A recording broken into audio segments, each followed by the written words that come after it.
Vì sao có người càng già càng trẻ? Có người 40 tuổi đã già cỗi, nhưng cũng có người 70 tuổi vẫn rạng ngời như ánh mai. Điều gì làm nên sự khác biệt ấy? Đừng vội nghĩ rằng bí quyết nằm ở kem dưỡng da, thẩm mỹ viện hay chế độ ăn uống tinh tế, dù tất cả những thứ ấy cũng có giá trị nhất định. Nhưng có một điều sâu xa hơn, lâu bền hơn và có sức ảnh hưởng lớn hơn: vẻ đẹp từ tâm. Chào mừng bạn đến với Người Khôn Ngoan, nơi không dành cho những câu trả lời nông cạn. Chúng tôi không đưa ra lời khuyên sáo rỗng, càng không chạy theo những bí quyết làm đẹp bề mặt. Chúng tôi mời bạn cùng đi thật sâu vào vẻ đẹp đến từ sự an yên, trí tuệ và lòng nhân hậu. Video hôm nay chứa đựng rất nhiều tầng ý nghĩa và những chiêm nghiệm có thể khiến bạn thay đổi cách nhìn về tuổi già, về thanh xuân và về chính mình. Hãy xem đến cuối cùng, vì mỗi câu chuyện trong video là một mảnh gương phản chiếu chính bạn. Và nếu điều gì đó trong video này khiến bạn thấy bản thân được chữa lành, được gợi mở, đừng ngần ngại để lại một bình luận, vì biết đâu câu chuyện của bạn sẽ là ánh sáng soi đường cho một ai đó đang đi trong tối. Hãy nhấn đăng ký kênh Người Khôn Ngoan nếu bạn tin rằng vẻ đẹp thật sự không nằm ở tuổi tác, mà ở sự thức tỉnh của tâm hồn. Tôi từng gặp một cụ bà ngoài 80 tuổi ở Đà Lạt. Da bà nhăn nheo, tóc bạc trắng, nhưng khi bà cười cả khu vườn như bừng sáng. Bà không mặc đồ hiệu, không trang điểm cầu kỳ, nhưng ánh mắt bà mang một loại ánh sáng khiến ai đối diện cũng cảm thấy được xoa dịu. Tôi hỏi, bí quyết gì khiến bà vẫn luôn tươi trẻ như thế? Bà cười hiền và đáp, chắc vì trong lòng không còn gì để giận cả. Trong một thế giới vội vã, nơi tuổi tác bị xem như ranh giới chấm dứt vẻ đẹp, thì nội tâm an nhiên lại là tấm gương phản chiếu sự tươi mới vượt thời gian. Vậy điều gì khiến một con người luôn trẻ, bất chấp tuổi tác? Tại sao có người càng lớn tuổi lại càng rực rỡ, trong khi người khác thì lặng lẽ lụi tàn? Trong video hôm nay, bạn sẽ không tìm thấy những mẹo làm đẹp ngoài da. Nhưng nếu bạn muốn trở thành người phụ nữ khiến ai gặp cũng cảm mến, trở thành người đàn ông mà tuổi tác không thể làm lu mờ khí chất, là người sống chậm, sống sâu và sống đẹp, thì hãy ở lại đến phút cuối. Vì đây là hành trình đi vào một loại thanh xuân không cần collagen, mà cần một trái tim biết yêu, một tâm trí biết lặng và một linh hồn biết tự chữa lành. Trước khi bước vào phần đầu tiên, tôi muốn hỏi bạn một điều nhỏ. Bạn đã từng gặp một người lớn tuổi mà khiến bạn thấy họ trẻ hơn cả người 20 chưa? Họ có điều gì đặc biệt khiến bạn nhớ mãi? Hãy để lại câu chuyện ấy bên dưới phần bình luận, vì biết đâu chính những dòng chia sẻ của bạn sẽ trở thành ánh sáng cho ai đó đang cần. Vẻ đẹp không từ gương mặt mà từ sự sáng trong của tâm.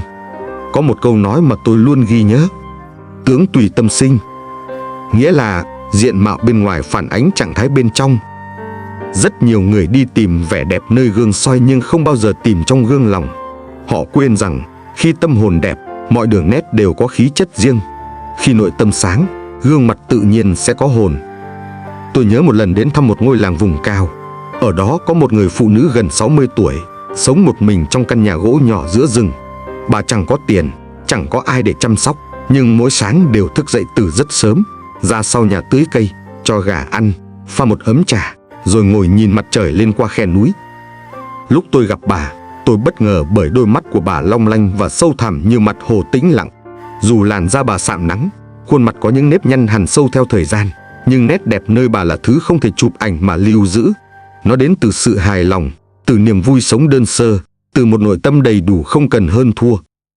Tôi hỏi bà, có bao giờ bà thấy buồn vì sống một mình không? Bà lắc đầu, mỉm cười. Có gì đâu mà buồn, mình yên, trời đất cũng yên theo. Câu trả lời ấy như một tiếng chuông đánh thức tôi khỏi cái ý niệm sai lầm rằng phải có ai đó bên cạnh, phải sở hữu cái gì đó thì mình mới hạnh phúc và đẹp được. Không, vẻ đẹp không đến từ bên ngoài. Nó đến từ sự tự thân viên mãn, từ việc ta không còn mong cầu điều gì hơn những gì đang có, và chính lúc ấy ta trở nên đẹp một cách lặng lẽ và sâu xa. Trong xã hội hiện đại, người ta chăm sóc da mặt rất kỹ, nhưng lại bỏ quên việc chăm sóc tâm trí. Họ chịu khó đắp mặt nạ, nhưng lại để tâm hồn mình trần trụi giữa những áp lực, đố kỵ, ganh đua. Họ chạy theo hình mẫu bên ngoài, mà quên rằng mỗi người có một vẻ đẹp độc bản. Chỉ cần làm sạch bên trong, thì ánh sáng sẽ tự chiếu ra bên ngoài. Bạn có từng gặp một người mà khi nhìn vào họ, bạn cảm thấy không thể gọi là xinh đẹp theo tiêu chuẩn xã hội, nhưng lại không thể rời mắt khỏi họ vì thần thái và sự ấm áp phát ra từ bên trong? Hãy kể lại câu chuyện ấy trong phần bình luận.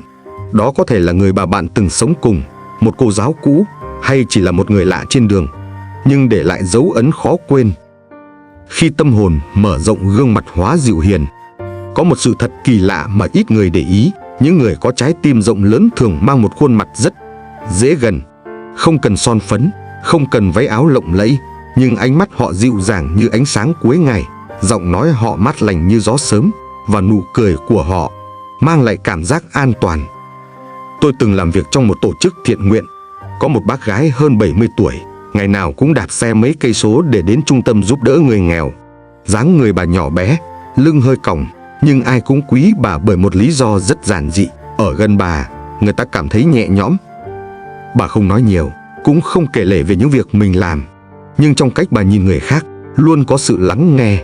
Trong ánh mắt bà không có phán xét, và điều kỳ lạ nhất, gương mặt bà lúc nào cũng sáng bừng như thể đang mang một điều gì đẹp đẽ trong tim. Một lần, khi ngồi uống trà cùng bà, tôi hỏi, bà có bí quyết gì để giữ được nụ cười an yên như vậy mỗi ngày không? Bà nhìn tôi, chậm rãi đáp, không phải giữ mà là buông. Khi tâm mình không còn chứa chấp những điều nặng nề, thì mặt mình cũng tự nhiên mà nhẹ. Lời bà nói khiến tôi nhớ đến một câu ngạn ngữ xưa. Nếu trong tim bạn đầy ắp những yêu thương, thì đôi mắt bạn sẽ không còn sợ phải nhìn vào nỗi đau. Tâm hồn càng rộng mở, vẻ ngoài càng dịu dàng. Vì sự dịu dàng thật sự không đến từ tính cách bẩm sinh, mà đến từ việc một người đã đi qua tổn thương mà vẫn lựa chọn thứ tha. Họ đã nếm trải thất vọng, mất mát, thậm chí phản bội nhưng không chọn trả đũa.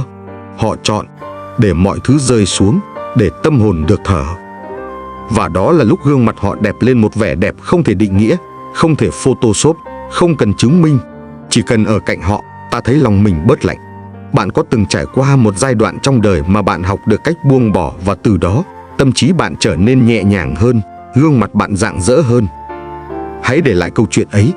Có thể bạn không nghĩ nó quan trọng, nhưng biết đâu nó sẽ truyền cảm hứng cho ai đó đang cố gắng buông một nỗi đau mà chưa biết bắt đầu từ đâu. Cơn mưa và những ký ức. Câu chuyện một cụ ông nhặt lại tuổi trẻ. Trời bắt đầu mưa.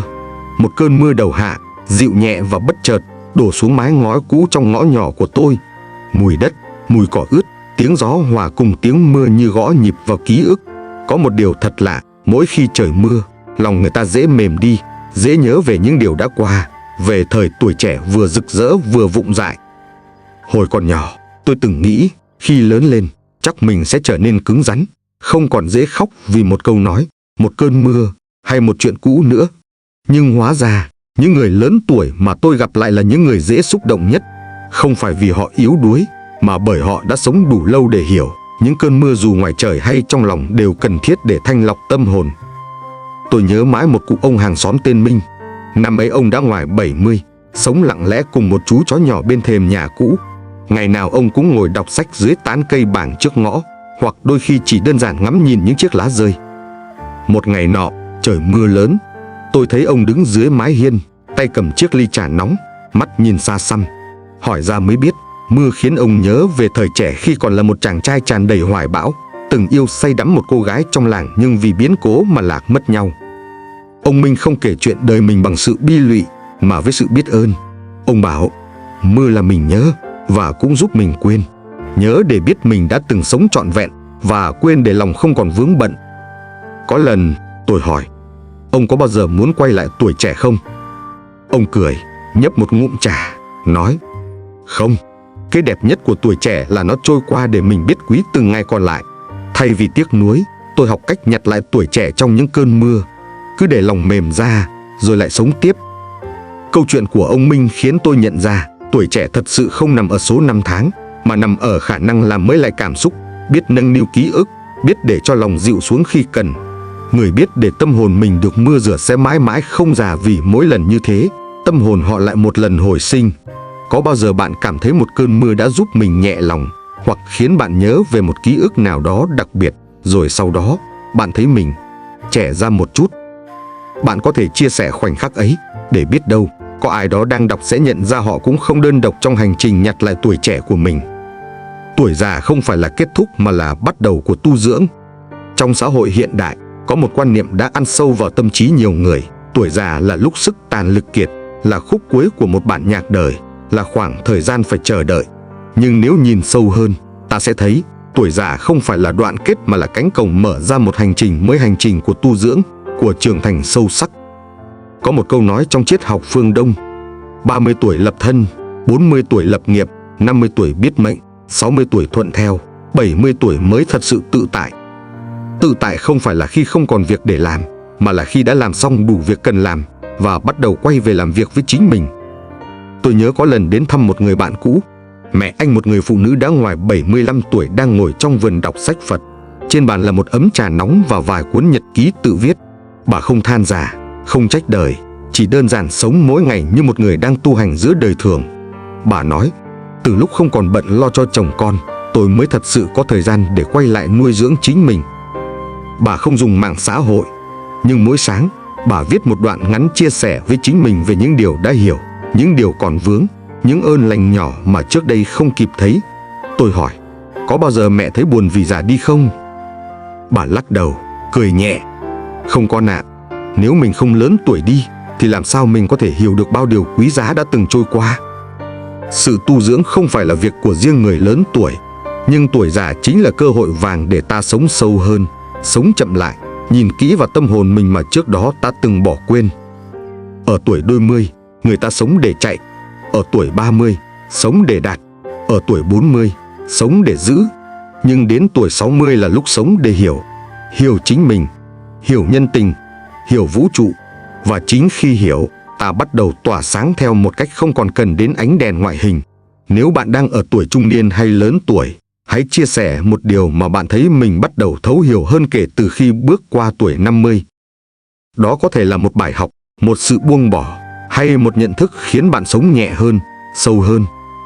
Có thể, những gì bạn viết ra hôm nay sẽ là ánh đèn soi đường cho một ai đó đang bước vào ngưỡng tuổi mà bạn từng đi qua. Vũ trụ luôn nghe thấy người biết im lặng. Khi con người thôi tìm cách hét lớn với thế giới, vũ trụ sẽ bắt đầu thì thầm với trái tim họ. Có những âm thanh chỉ xuất hiện trong im lặng, có những sự thật chỉ bừng lên khi ta thôi tranh biện, và có những vẻ đẹp chỉ hiện ra khi tâm trí ta không còn lấn cấn, sân si hay nặng trĩu bởi nhu cầu thể hiện. Trong thời đại của mạng xã hội, nơi ai cũng lên tiếng, ai cũng thể hiện bản thân, ai cũng muốn trở nên đặc biệt, thì người biết im lặng lại trở thành một vẻ đẹp hiếm có. Tôi từng tham gia một buổi thiền tĩnh tâm kéo dài 3 ngày ở ngoại ô. Trong suốt 3 ngày ấy, không ai được nói gì kể cả những lời xã giao. Ban đầu, sự im lặng khiến tôi khó chịu. Tâm trí tôi như một đàn ong vo ve không nghỉ, lôi từng mảnh ký ức, âu lo, tính toán, ra xào nấu. Nhưng đến ngày thứ 2, thứ 3, điều kỳ diệu bắt đầu xảy ra. Những suy nghĩ ấy lắng xuống, và tôi nghe được tiếng của chính mình. Không phải tiếng nói bằng lời, mà là tiếng thì thầm của tâm hồn, của trực giác, của sự kết nối với điều gì đó lớn hơn bản thân. Có một buổi chiều, tôi đứng một mình giữa cánh đồng tràn đầy ánh hoàng hôn và bất giác rơi nước mắt. Không phải vì đau, cũng không vì vui, mà chỉ vì cảm nhận được rằng mình đang sống trọn vẹn, không cần diễn giải. Từ ngày đó, tôi hiểu vì sao những người càng về già càng trở nên ít nói.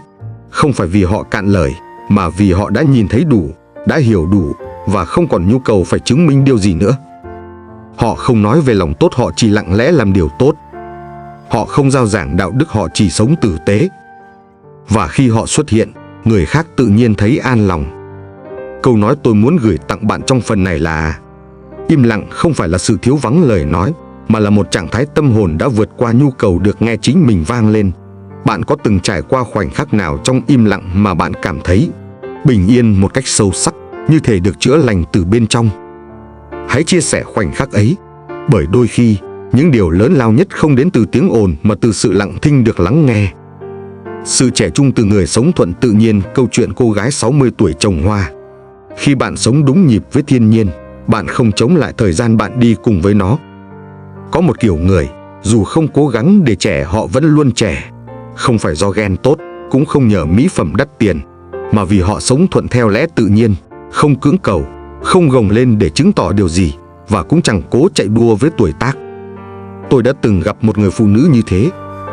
Tên bà là An, năm nay vừa tròn 60 tuổi, sống ở một vùng quê ven biển. Căn nhà bà ở không lớn, nhưng bao quanh là một khu vườn hoa rực rỡ với hàng chục loại cây do chính tay bà trồng và chăm sóc suốt 10 năm qua. Lần đầu tôi gặp bà là vào buổi sáng sớm khi bà đang cắm những cành hoa vừa cắt vào một chiếc bình sứ cũ. Gương mặt bà rám nắng, tay có chút thô ráp, nhưng ánh mắt và nụ cười thì trẻ trung một cách kỳ lạ. Nói chuyện mới biết, bà từng là một phụ nữ thành thị, từng làm việc trong ngành ngân hàng, sống với guồng quay áp lực suốt hơn 30 năm. Sau khi nghỉ hưu, bà chọn rời phố thị, mua một mảnh đất nhỏ và bắt đầu học cách trồng hoa, nuôi bướm, nghe chim hót và sống. Bà nói, lúc đầu tôi nghĩ mình đang chạy trốn cuộc sống, nhưng hóa ra tôi chỉ đang chạy về với chính mình. Bà dạy tôi rằng hoa không bao giờ vội, mỗi loài có mùa nở riêng, cây cối không lo lắng ngày mai mưa hay nắng.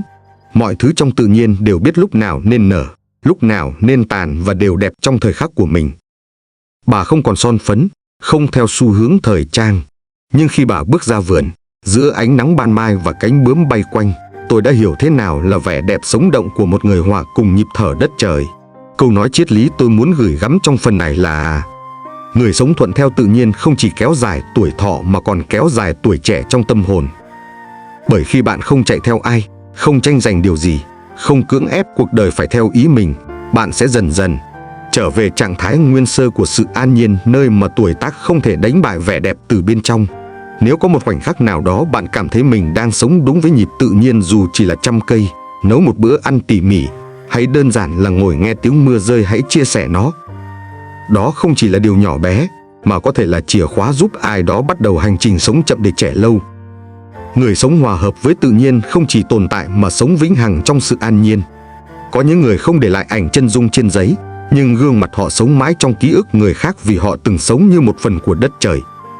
Không ít người nghĩ rằng sống lâu là sống nhiều năm, nhưng sự thật là có người sống 80 năm mà chỉ lặp lại một ngày tẻ nhạt suốt 80 lần. Cũng có người sống 60 năm mà mỗi ngày đều tỏa hương như một đóa hoa vừa nở. Sự khác biệt nằm ở cách họ hòa mình với dòng chảy của cuộc sống, đặc biệt là cách họ kết nối với thiên nhiên. Tôi từng về vùng cao một tuần để tạm sống chậm. Ở đó, tôi gặp cụ Tín, một ông lão 83 tuổi vẫn có thể tự gánh nước, cuốc đất, thậm chí dạy trẻ con trong bản cách trồng rau và đuổi gà mà không la hét. Ông không đeo đồng hồ. Ông không quan tâm hôm nay là thứ mấy. Với ông, ngày chỉ bắt đầu khi mặt trời lên và kết thúc khi mặt trời lặn. Tôi hỏi, ông không thấy buồn vì quanh đây chẳng có gì giải trí sao? Ông chỉ vào rừng cây trước mặt, bảo, cháu thấy không, trời mỗi ngày đều đổi màu, mây mỗi hôm mỗi khác, lá cũng có tiếng riêng của nó. Ở đây, chẳng có gì giống nhau 2 ngày liên tiếp cả. Câu trả lời ấy khiến tôi lặng người. Tôi chợt hiểu rằng người sống hòa hợp với tự nhiên không cần đi đâu để tìm nguồn sống, bởi chính họ đã là dòng sông đang chảy. Khi ta sống thuận với nhịp thiên nhiên, những lo toan như cũng chậm lại, lòng mình không còn ngổn ngang, cơ thể tự chữa lành, tâm hồn tự lắng dịu, và từng bước chân ta đi dù chậm rãi lại có sức chạm vào lòng người khác một cách kỳ diệu.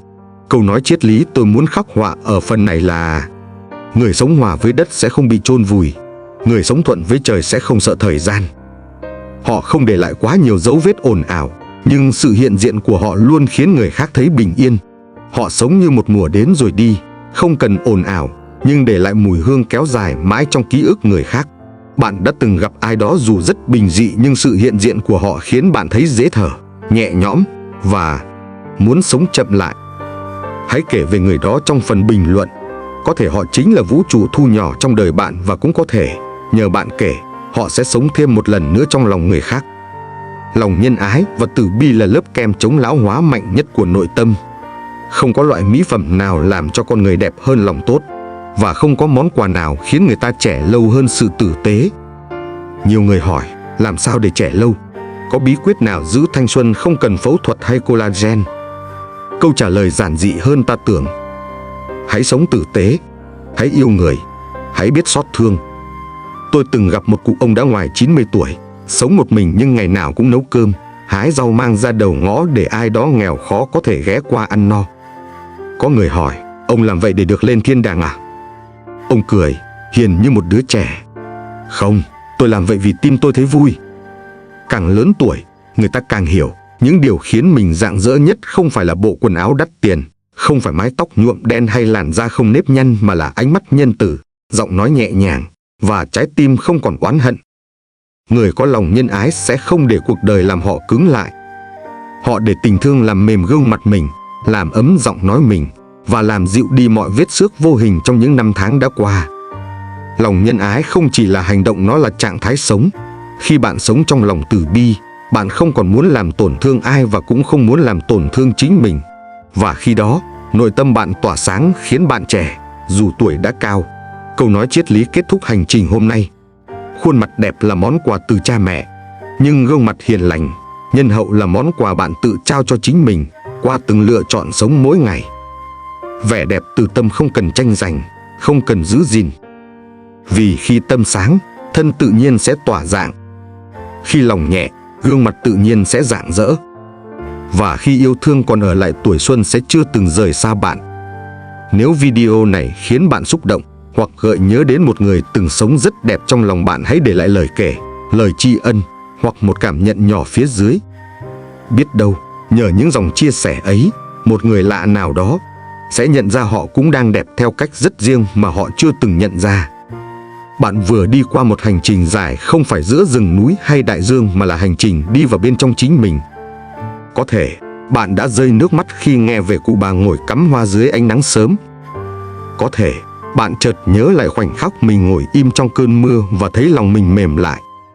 Hoặc đơn giản, bạn đã mỉm cười vì cuối cùng bạn nhận ra mình không cần phải trẻ để được yêu thương.